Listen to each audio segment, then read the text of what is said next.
I wanted to say thank you to all of our terrific speakers today and all of the attendees. Great conversations. To me, the day went by in a flash. And the truth is that I wanted to hear from really everybody who's here today. You were all invited because you have so much to contribute to this conversation, and any one of you could have been contributing to our panels. And one of the ways that we'll eventually measure the success of this workshop is seeing more funding dollars flow directly to support research on some of the important questions that were raised today. And so this final session is about synthesizing the key takeaways of the day. And I've asked this esteemed group of people from different stakeholder groups to each talk for a few minutes about what resonated with them, but especially when it comes to further evidence we need to collect to build an open scholarly publishing ecosystem that is more fit for purpose than the one that we have now. And so our panelists, as you can see here, are Phil Sharp, who you heard from earlier, Brian Hitson from the DOE, Sudip Parikh, who's the head of the esteemed organization we are at right now, Lisa Hinchliffe, and Veronique Kermer from PLOS. And I'll just go in the order that we have folks seated. So I'll start with you, Brian. Well, thank you, Amy. It's a real privilege to be on this panel with all these esteemed colleagues, but also to be representing the federal government. I mean, there are some other agencies that have been involved throughout the day, but we're all fulfilling the same kinds of public access requirements, and so happy to be speaking in that perspective. And just for context, we are the Department of Energy. We have about a $30 billion budget. About half of that budget goes towards research and development, and that generates around 30,000 articles a year. So a pretty sizable quantity. That's ranks only third behind NIH and NSF in terms of the quantities, and then you've got your NASA's and and DOD's and others that are in the 10,000 range, and many others have just a few hundred. So DOE has a lot. And going back to the Holder memo, 2013, and now the Nelson memo, 2022.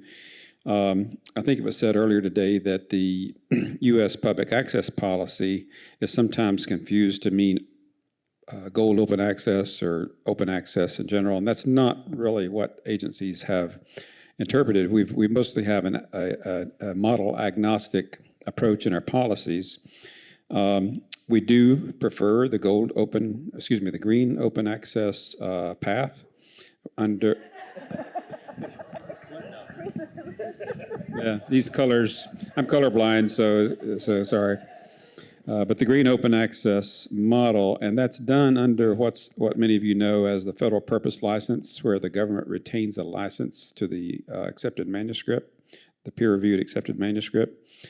And it's been very successful. And under a 12-month embargo, it was a Goldilocks situation. The publishers were willing to accept that, even though that federal purpose license gives us the authority to open that up at any time, independent of what a publisher's green open access policy is. We can provide it at any time. But still, because it was 12 months, that coincided fairly nicely with most publishers' green open access policies. But then with the Nelson memo, that changed it to immediate access, and there's where the rub is. And so that's creating a lot of friction. And the publisher's initial, I'd say the majority of the reaction there is that they need to switch to a gold open access model. And so some of the discussions we heard earlier this morning are variations on peer review and other kind of things. And so one question that came across my mind is there some version or variation of green OA that would be in an immediate access world that publishers would find sustainable? And that kind of goes to Phillip's and Adam's earlier talk. Is there some value proposition to the version of record that the publishers or some other entity could bring to the equation to make that version of record marketable and sustainable? So that's something to think about. I wanted to think about preprints as one variation of that. That's been talked about a lot. Preprints, I think, represent a lot of potential there.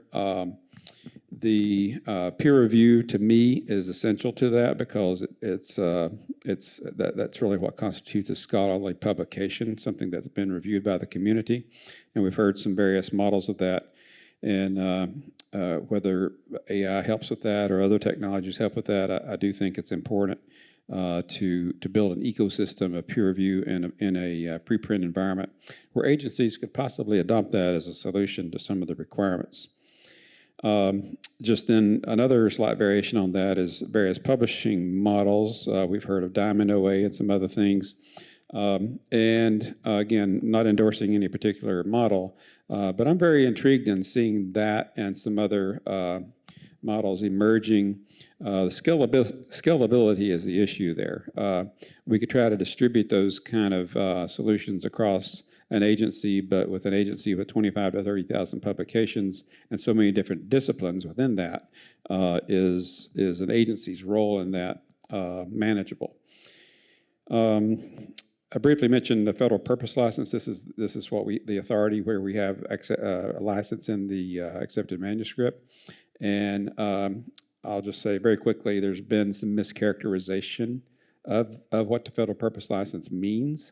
There's been some lobbying of certain influential people about that, mischaracterizing it to say this somehow limits an author's choice. It does not do that. It basically reserves a license for the government to distribute that accepted manuscript. It doesn't limit an author's choice on how they publish. And so I regret that, and I hope that dies down some and really doesn't enter into the equation of the discussion. And then just quickly, so I want to give my other speakers a chance to talk here. Speaking of Adam Jaffe's, because he's an economist, and you think about the economics of Economics 101 we all took, where you got the intersecting lines of supply and demand, where they meet, that's how price is determined. And if you think about supply and demand, in this case, supply is knowledge. We're supplying knowledge in the form of articles, data, so forth. The demand is the demand for that knowledge. And so where those two things meet should help determine the price of how we get that out there. Seems like we're taking the demand for the knowledge out of the equation under a Goldoi model where you only have the supply of the knowledge. And so we take one of those lines that intersects out of the equation, you're only going to land somewhere along that supply line. Now you could say that that there's demand built within the supply. There's the demand to have something peer reviewed, the demand to have something published. But it's really like this supply, this glut of knowledge out there. And so you're just trying to figure out how to price that. And so it introduces this lack of equilibrium that we typically have in the marketplace for where demand and supply meet. So with that, I think I'll turn it over to Sudip. Thanks, Brian. I'll start off by just saying at AAAS, at the American Association for the Advancement of Science, part of my job is to look at public access and open access through the lens of our members. And our members are scientists and engineers around the country and around the world, for that matter. And so when we look at this, we, of course, I also have the title of Executive Publisher of Science. But at the end of the day, one of the things that you have to think about is, well, what are we trying to accomplish with these communication mechanisms? And so we have a set of things that we think about. First is we know that open and accessible data to researchers and the public are essential. You got to have access to data if you're going to be able to repeat experiments. Second thing is we know that preprints are good for the scientific enterprise.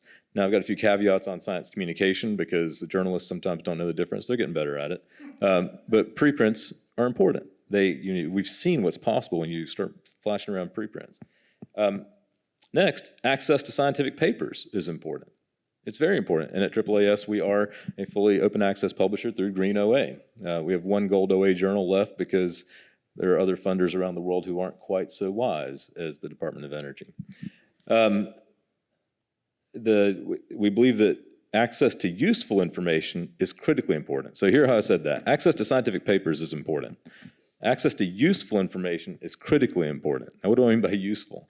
Communication of accurate, understandable science with every audience. That's what's paramount.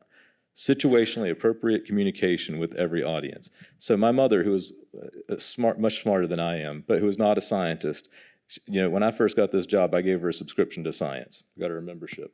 The next year, after a year of the Science, 51 copies sitting on her coffee table, she said, Sudip, I don't really need this anymore.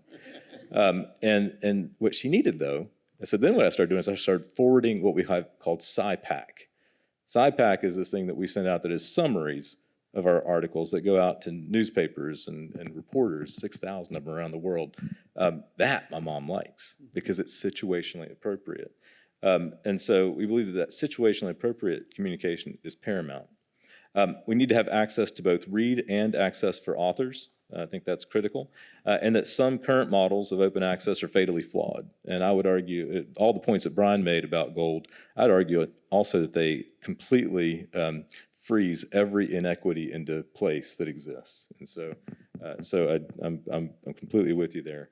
And so, as I've heard some of the conversation today, and I will admit that I did not hear all of it, some of the things that I take away are that to make sure that we are addressing these challenges, the values I think I expressed before, we got to require data and code are available for reproducibility and extended analysis. We do that at Science. We got to ensure that access to reading and authoring are available, and that's through Green OA with zero embargo, so that we are compliant with the Nelson memo. Publishing in Science is free to an author. We've also got to create the situationally appropriate communication with all audiences through these summaries for journalists, scientists in other fields, and general readers. And at AAAS, we've invested in a team to do that. That costs money. It costs quite a bit of money, actually, because that's not a skill set that everybody has. And so if we can do those things, then I think we're going to go a long way towards living out the goals of our open access and public access movement.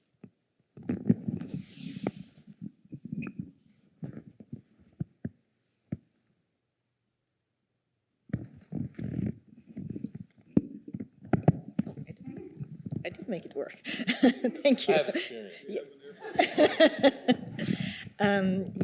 Hi, everyone. So there were a lot, Amy asked us to sort of reflect on the themes that resonated today and also to sort of really think about what's the research agenda coming out of this. And so for me, there were a number of themes today that are obviously, that resonate a lot with me because these are things that we are thinking about a lot at PLOS.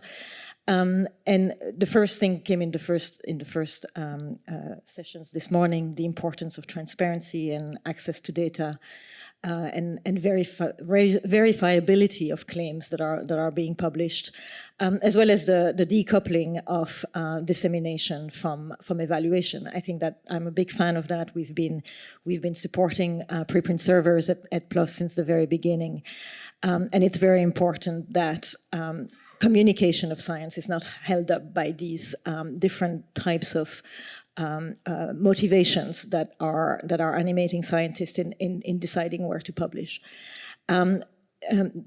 This being said, I'm also the other thing that also was important today was the difference that was made repeatedly that open access doesn't mean gold open access. And I think that a lot of, in response to the OSTP memo, there's been a lot of conflation of that is being used as an argument against open access. And this is really wrong because open access is what we need for the future. Open science is what we need for the future. We just need to be more creative about how we can make it sustainable. Now, I'm making a huge mea culpa here. I work for an organization we're still very much reliant on APCs. Our model is gold open access, but we are actively trying to move away from that. We have really tried to innovate, to work with librarians in collaboration, in an open conversation based on transparency and on accountability to try to identify new business models. We've heard other publishers who are doing that. We need more of that. I think that's where the research agenda is needed. We need that, and we need to understand how these models work. What are their implications? And are they achieving what we want to achieve? And I think that the important things in there that I think we need to measure and analyze when we roll out these models is really their impact on equity of participation and equity of access, as well as their impact on transparency. A lot of what we do at PLOS, a lot of what costs us money as a publisher is making sure that we make the research more transparent. It's working with authors, either through compliance with policies or through support to really try to make data available, make code available, and all these things. And that's not free. These are things that are important. How can we have models that actually support that, as well as equity of access and equity of participation? I'll put a plug this week. So PLOS engaged in a multidisciplinary and multi-stakeholder conversation with Coalition S in Europe and JISC in the UK, bringing together funders, librarians, and nonprofit publishers to try to identify characteristics of business models that would support that.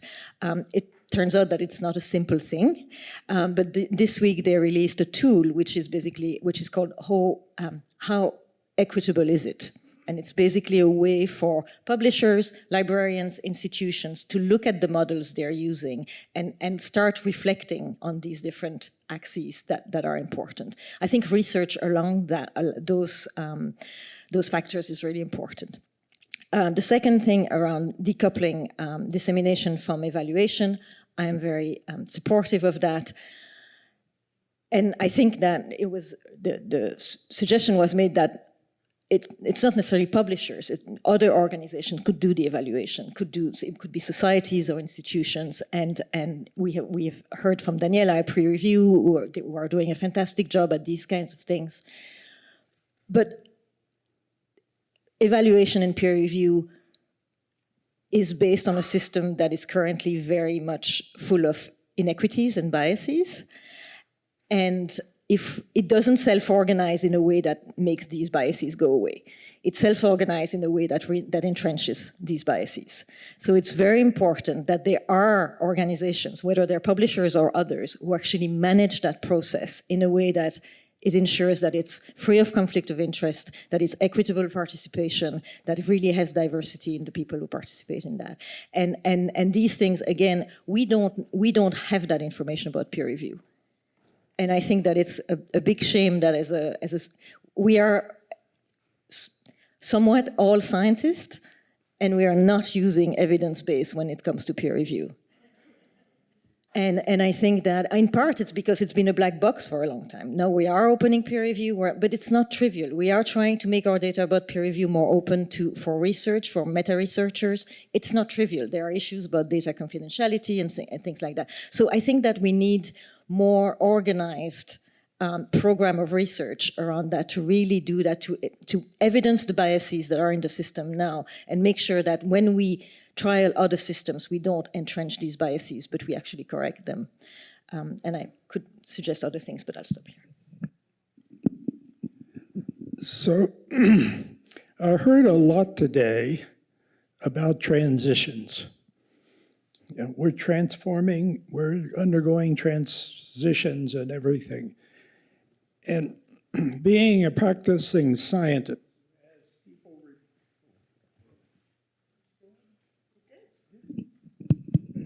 battery's weak. Being a practicing scientist who has people in my lab getting jobs and trying to promote their career, and assistant professors next door who are trying to get grants and promoted. This reminds me of an old curse. May you live in interesting times. Well, all those people are living in interesting times vis-a-vis publication, recognition, how to get grants, how to get recognized and have a career. So, and I would hope that if we have other conferences of this type, there would be some of those young people standing up here talking about their experiences, because I think it's important. We are losing people from coming into careers of science, and it's not trivial. And we will continue to be an unattractive career until we establish what is the publishing criteria for significant work and how to share it. It's an aspect that we should collect data on, we should know something about. Second issue, I would say, I like systems in which there are opportunities for the marketplace to tell you what's working. And I think there is an opportunity where preprint publishing, and then if people want to organize themselves to do peer review and add value and then, additionally curate and publish a paper versus other ways of publishing and the conventional publishing, it gives you the flexibility to let the community create what they want as peer review and what the community needs, the public needs as peer review. I think the demands for broader participation in that process is very loud. I love it. Everybody wants to participate, please do. But it is very important that it happens in a way that moves information, disseminates information and data as quickly as possible. Now, people stand in line for 6 months to get a review from one of the big 5. Not junior faculty members. These are people who are in the national academies and have published and are highly internationally distinguished. That's how much pressure there is in this community now. So may you live in interesting times. Thank you. I don't know if I like the mic being passed to me with that as I think the youngest scholar up here on the stage. So I really appreciated when Amy set us up for this panel closing. She did the same thing she did here today of saying, here's what success looks like for this panel and for this day, with coming out not with answers, but with the questions that can drive a research agenda forward. And so I sort of took my reflection as an opportunity to sort of propose what I think might be 3 interesting research questions. And plus I've got a 4th overarching one, which is, the overarching statement that Amy, you framed this as, is to build a system that is better fit for purpose. And I think there's probably some work to be done about understanding what is actually the purpose and also perhaps the purposes, because it strikes me that a lot of the things that we're talking about is actually the tensions that emerge because this system is actually trying to serve multiple purposes, some of which are actually quite at odds with each other. And so when we navigate those tensions, we do trade-offs. And so being very clear on the purposes that we're pursuing, even if they are in tension, might help us better make decisions if we're sort of more forthright about what those tensions are. So I'm not going to make Roger's mistake and stop and end with the geopolitical one. I'm going to start with it. Things that keep pulling at the back of my mind as I was listening today is that one thing, contrary to every other a conference I have been to for a year, is that research integrity was not a dominant theme. And the challenges that is really it's overt attacks on the integrity of the scholarly record that is happening with a number of different actors. And one of the things I'm concerned about is that our conversations often sort of start from a position that everyone involved in the enterprise of science and scholarship is a good actor. But I think we know there are some very bad actors in this area, and there are attempts for geopolitical reasons and other reasons to disrupt people's confidence in science and expertise. And so my research question here, there's a research question, is what would be a useful threat model for us to work with the scholarly record and the work of publishers and the work of universities?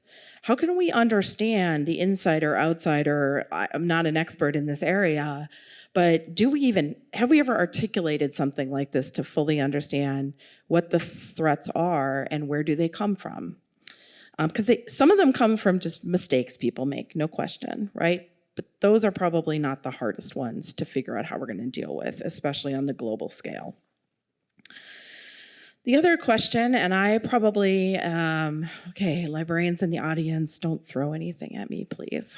I have no problem with green open access when green is the version of record. But I have a lot of questions about when we give people who are not other people and we say, well, here's the non-version of record. And yet we still say that the version of record has value. And why do we not want the value of the version of record available then to everyone? And so the other thing we know is that green OA, whether it's a manuscript or the version of record that's in a repository, is not joined up in workflows as well as it could be, should be, et cetera, but it's not. And one of the biggest things that people who are disenfranchised, impoverished, et cetera, lack is not just money, it's actually the amount of time they have to spend in order to deal with the fact that they don't have money. And so when you have to encounter a citation and then go try and find the green copy somewhere, that's time not spent doing science as well. And so I wonder about, we know the cost of gold to the author, but here's the research question. What is the cost of green to the reader? Because in the green, not gold OA, some readers get a subscription-based access because they're with an institution that pays, and others pay with their time to go find the green copy. So what is the cost of green to the reader? And then very big picture. This whole paper that Phil and Amy, put forward at the beginning sort of asked about some of the unintended consequences of open access and APCs. And one of the things I'm sitting here thinking about today as I hear like, shift it all to preprints, and then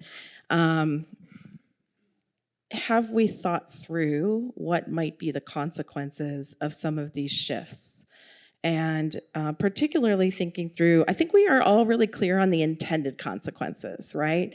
We say this and we're like, it's gonna save money, it's gonna have equity, more people are gonna be involved. But how do we sort of red team the unintended consequences so that at least even if we accept some unintended consequences, they're not unexpected consequences? Because that's what I was particularly reading in the white paper that sort of kicks this all off. Not just that there were unintended consequences, but maybe that there were unexpected consequences. And what could we learn from that so that we have a model of investigating these things that isn't only predicting the positive that could happen, but also considers how could this go really badly? And sort of is willing to hear that sort of critical perspective. So the research question there is, how do we develop multiple approaches to modeling consequences with different sets of assumptions about what happens so that we have a clearer foresight of what could happen, so we choose a path that sort of is most likely to result in what we want. Thank you.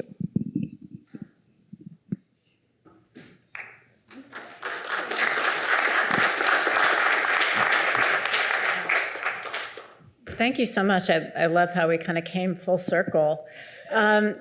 So we have, 20, 25 minutes left, and I want to invite other members here today to, you can still ask questions, but actually I'd really like to hear your key takeaways and syntheses from the day, more than anything else. As I said before, you're all invited here because you have an expertise to contribute. So, but if you'd like to ask any of our panelists a question, you can do that too.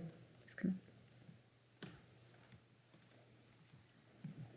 Hi, Dolly Sokoloff with the House Science Committee. Really appreciate my colleague Albert and I being invited here today to listen in. It's been a really interesting day. I guess I have a couple of observations, although I welcome response, about what wasn't said and what wasn't discussed. because it's the issues Albert and I and our colleagues and our bosses grapple with every day. One is the tension between openness and the increasing pressure around research security. There was a comment in the last panel about China or other countries being closed in some respects, but look what's happening here over the last several years as we're increasingly implementing policies to close off our own research or to put certain restrictions, certain safeguards around it. And mind you, what we've done is nothing compared to what some corners of Congress want to do, right? So I've been fighting those battles since 2018, trying to come up with constructive policies in collaboration with a lot of stakeholders, including AAAS and others. Sudip's nodding his head. The other observation is I think it was Ashley from Stanford, who was on one of the earlier panels, who raised some questions that were front of mind for me, and then they were never discussed. And that was that all of these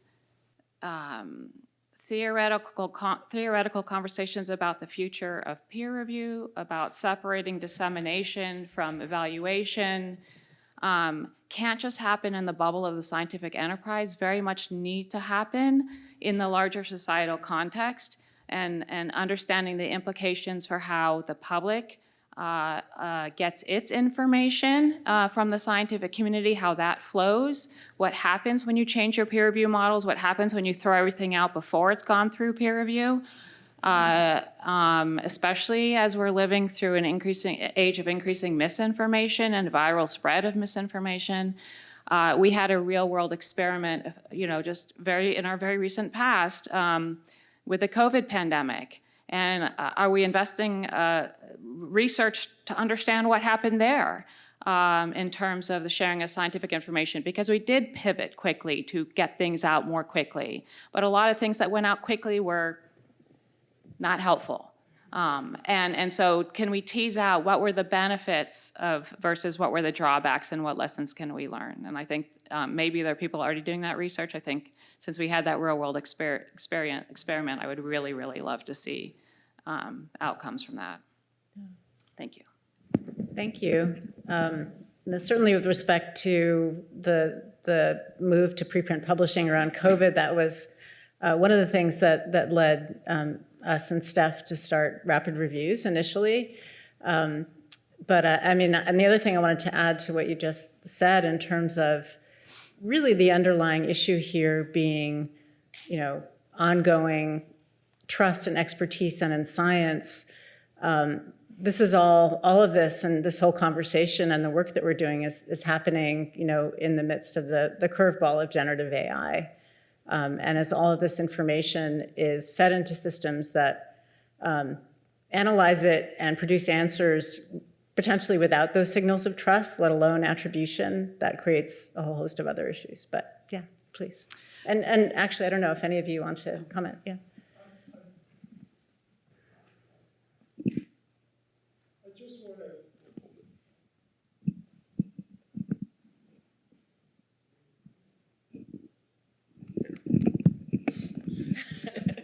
Is it me? I want to just briefly say a comment about the first issue raised. If you look over history, I think the evidence is very strong that having an open exchange in science, particularly fundamental science, has benefited this country and many other countries remarkably well over the last 100 years. And to step away from that leads to implications that could be very negative. Not only is it good for science, but it certainly is good for our economic system, where we are remarkably good about turning science into productive, useful items. And with that flexibility, fundamental science is absolutely essential, and it needs to be international to carry the community with it in the other parts of the world. It's, I think, very clear. First of all, we should all be thanking Dahlia and Albert, because they are some of the folks who are protecting that and making sure that it happens. So thank you. On that second point about that you made about the possible research project, it's a great idea. We have that natural experiment that happened. On balance, what happened from it? On balance, did it move science forward? Did it hurt in terms of misinformation? Did it hurt in terms of badly communicated science in the press? It's a great research idea. I love it.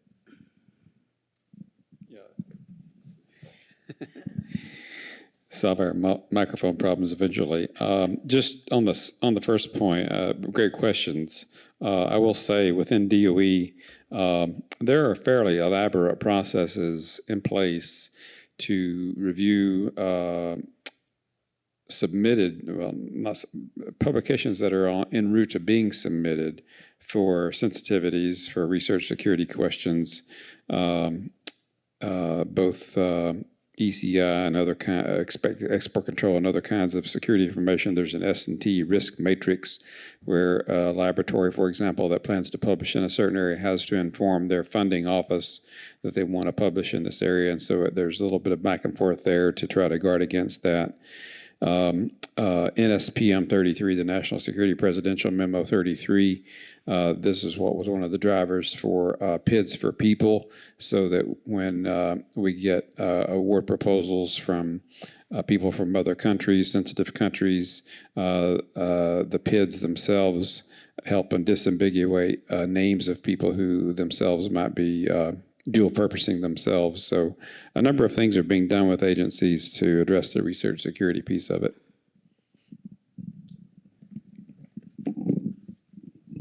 Just adding on the question of preprints and what happened during the COVID epidemic, I think you're right. This is a perfect life experiment to really dig deeper. But one thing that, and I don't want to speak for John. I don't know if he's still in the room. But one thing also, we talk about peer review, and we talk. I mean, medRxiv, which has seen an explosion of submissions during COVID, which were actually, I think, I've heard scientists saying this was very beneficial to have access to this data.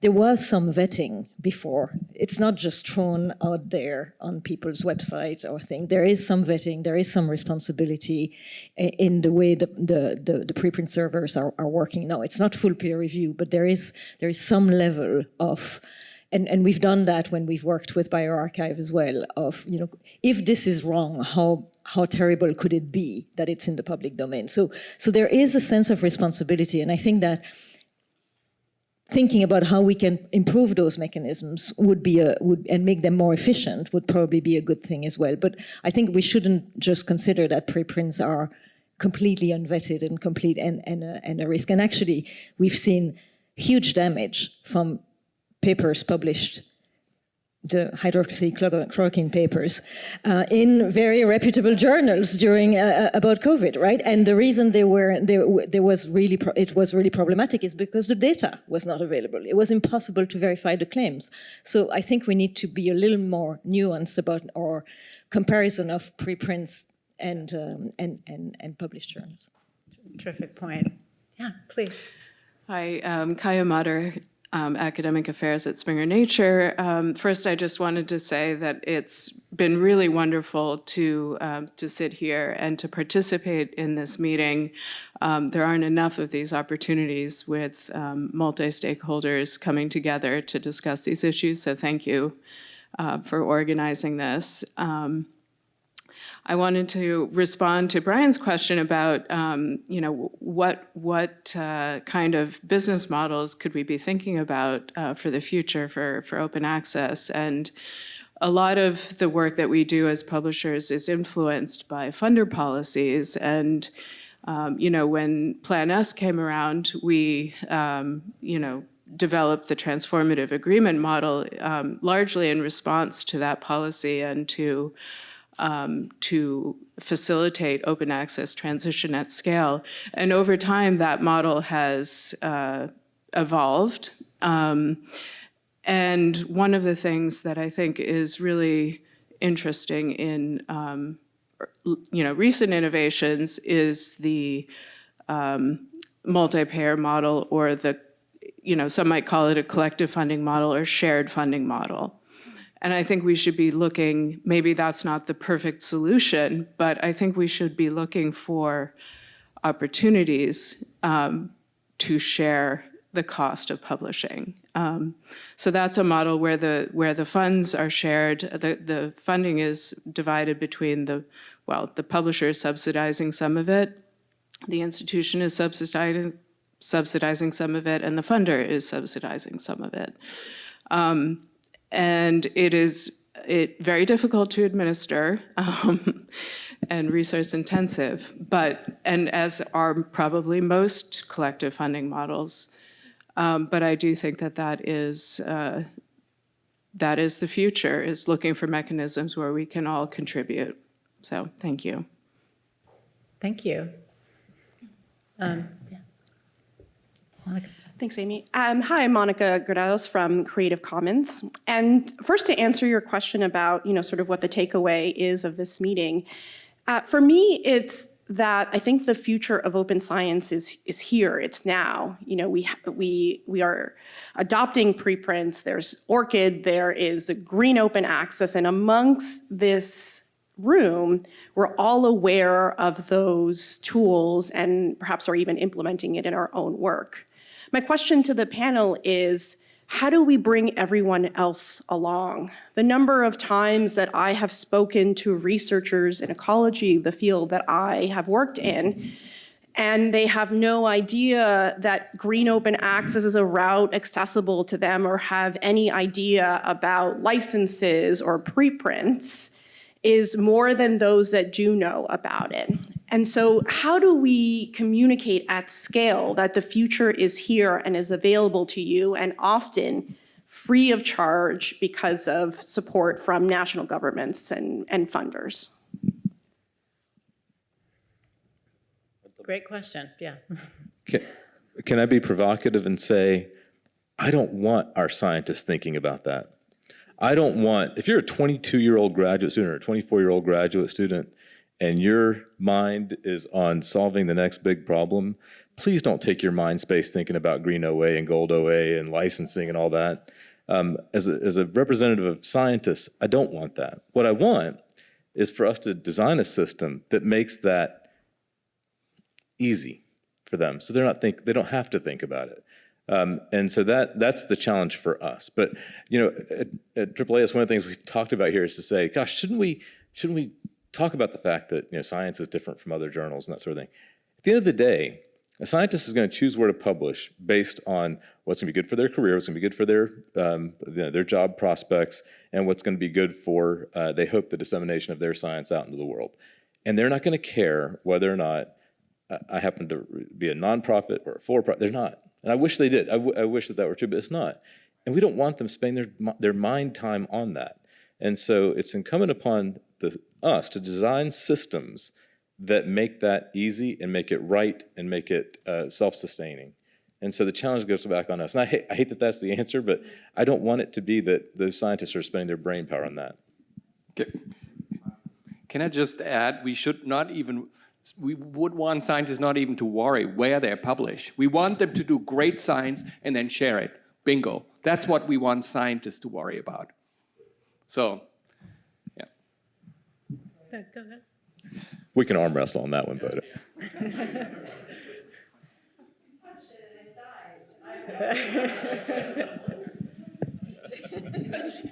Pass it fast. Okay.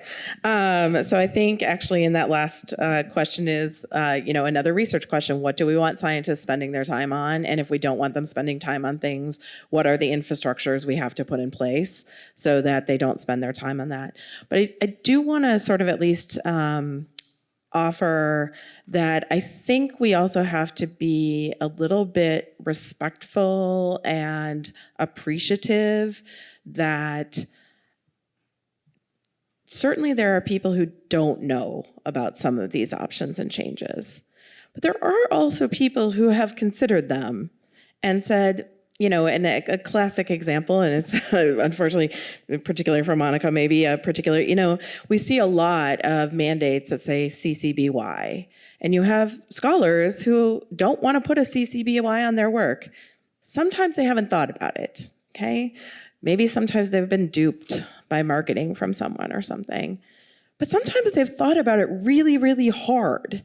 And they have said, no, I don't agree with this.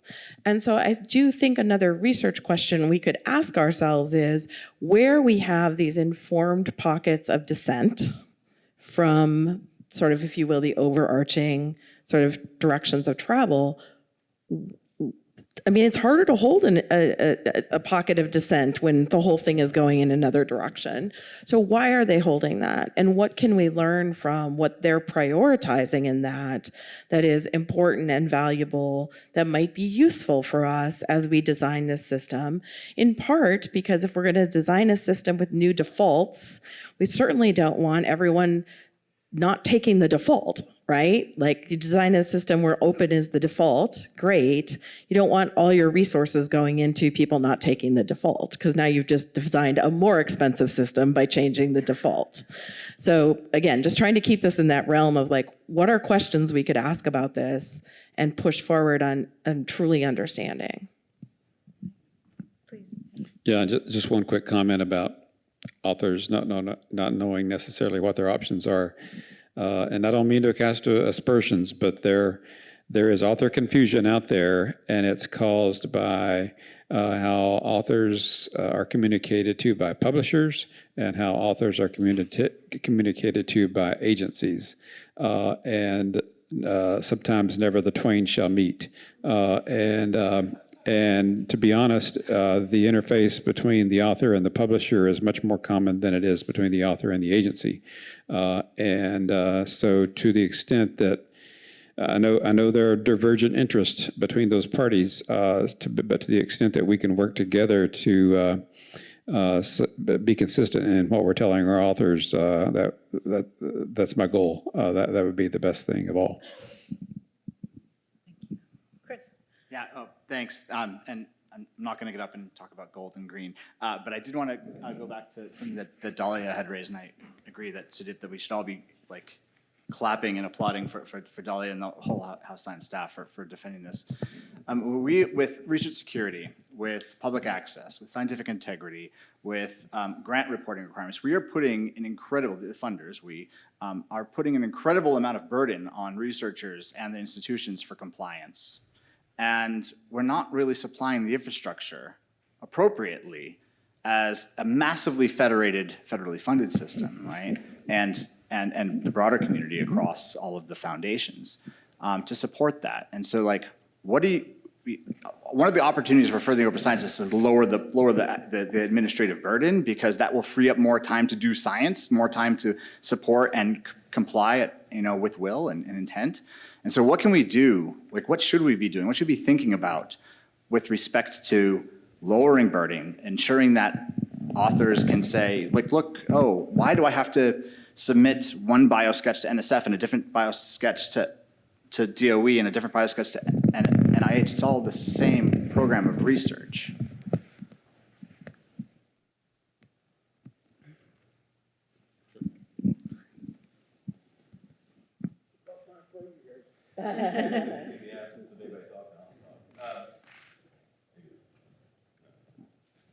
Now it is. Chris, it's a great question. I was at the National Academy's fair thing the other day, and there was apparently a round table on this like 4 or 5 years ago. And at that time, the burden was 44% of an investigator's time was spent on administrative burden. And after the round table, and a couple of years later, they measured against 48%. So it went up, even though the goal was to reduce it. And the nightmare on that is that if our next Einstein, that moment of discovery just left them because they were filling out a form. There are efforts underway. I mean, luckily the folks are seeing this, and so there are parts of their AAU is working together with different agencies to try and get the biosketch issue resolved. Research security is one of those places. All the times that you want to say that you've worked with China or anywhere else, getting all that into one place, that will help a lot. That will help a whole lot. At the end of the day, when I think about this enterprise and what we're all here in this room for, whatever our backgrounds are, it is to ensure that the enterprise fulfills that vision of helping the country and the world, create opportunity and solve big problems. And so when any moment that that's not being done, and it's costing us in time and treasure, otherwise is hurting us. And so as we look at these different solutions, I think it's a great idea to look at the infrastructure and say, how do we make it to where it creates these guardrails? The Montessori method of getting people into the right place is what I would advocate for. Steph. I have a question more than a comment. We've heard a lot about the idea of author choice. We heard before authors need to be able to choose. We've heard that they're either informed or they're more informed. The economist's perspective would be, what are the incentives driving their choices? And I work with a bunch of 25-year-old postdocs who would borrow money at payday lender rates to publish in Nature if the same for $12,000 or whatever the amount is, instead of publishing in PLOS, because that signal will get them a job in an R1 university.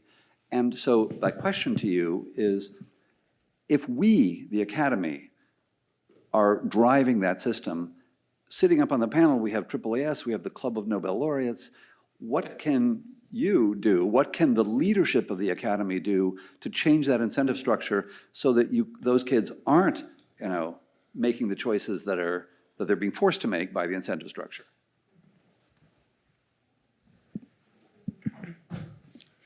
Come on, guys. So here's where I'd start.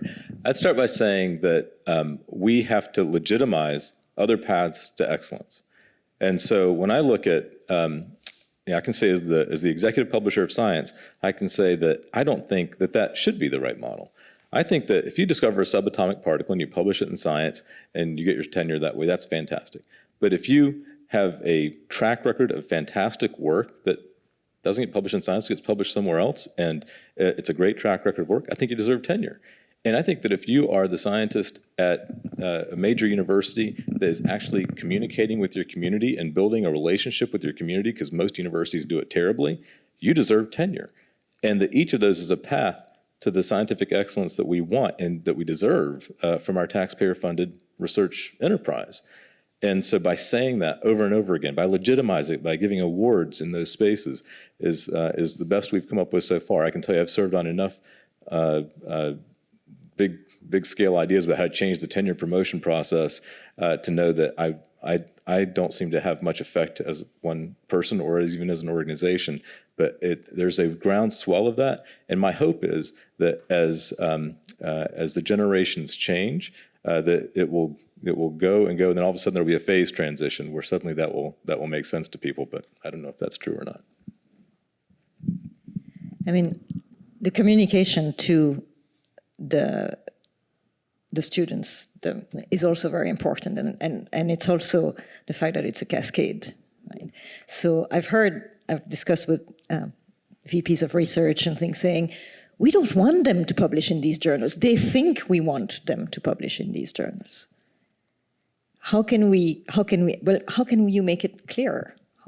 Can there be clear signals? I mean, Bodo is taking off the journal names from HHMI evaluations. That's a clear signal, right? I mean, HHMI on the slide. I mean, totally. But it makes people think. I think it makes people think, and I think we do need to make people think at all levels, because and then tenure and promotion committees. It's academia. It's the rest. So. It's a very distributed system, and I think the communication in that system is incredibly important. It's worse at hiring. Mm-hmm. I'm less worried about tenure and promotion. Hiring is where people think it once they research. Yeah. Okay, I think we're down to one last question. So over to you, Roger. Yeah, this is Roger Schoenfeld from Ithaca. This is maybe less of a question exactly than a research question or a framing for a research question. So. Sudip, when you talked, I thought in a very compelling way a few minutes ago about the purpose here, and the purpose being about science and the contributions that it can make. And I think that one of the threads that I've heard a little bit about throughout the day, but maybe not kind of brought together quite just yet, is the changing kind of organizational and I could call it labor models for science. I'll give a couple of examples, but I don't want to get caught in the examples. So, to take one, we're seeing, in some fields, lots and lots of the research taking place not in the academy any longer, but in the private sector. So how do we think about openness when it's happening behind closed doors, right? And where are there contributions to the open record? Where isn't there?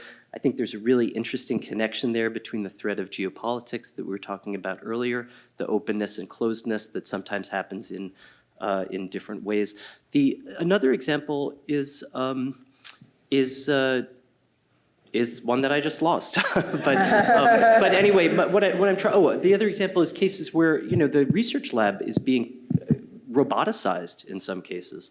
And I think that as we, look at, what's happening in some of the biomedical fields and how research might develop there and what that might mean over the course of time for graduate education and how many scientists do we need doing what particular types of science. And I think there's actually a number of threads here that we shouldn't assume that this is all going to be filtered through the same set of academic incentives as we understand them today. And I worry that, of course we have to ground the work that we're doing in the here and now, not the, where might we be in the future. But I also don't want the policies that we're all influencing, and in some cases here in this room making, to be overly caught up in a certain set of assumptions that I think in many ways are not as valid as they once were. So I'll just close there. Thank you. Yeah, that's an excellent point.